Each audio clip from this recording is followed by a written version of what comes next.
দেখো সকাল সকাল হাত মুখ ধুয়ে মাত্র উঠলাম, তো উঠে দেখি সারপ্রাইজ আইছে। আর চলো তোমাদের সাথে শেয়ার করব কি সারপ্রাইজটা আসলো আমার জন্য। কোনো কথা, আবারও মাছ নিয়ে এসে দেখো। কালকে মাছ আনছে 2 পদের, সেই মাছ তো আজকে খাওয়া যাবে না, সেই জন্য দেখো কতগুলো আবার কই মাছ নিয়ে এসে।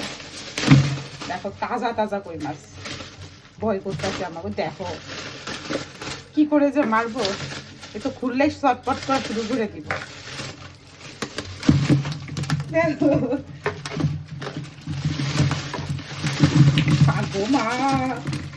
দেখ দেখ মাছ,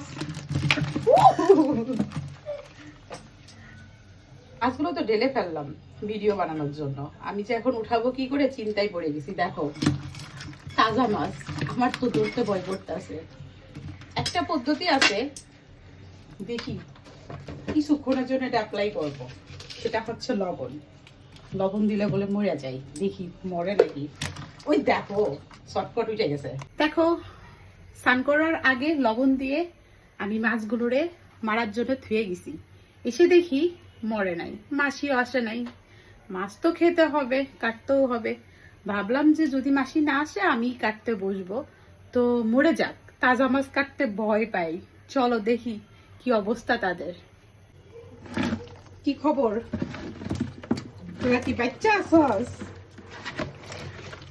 দেখো একটা মাছও মরে নাই। ও আমি যে কি করে কাটবো এখন সেই ভয় পাইতাছে। দেখো একটা মাছও মরে নাই, এটা কোনো কথা?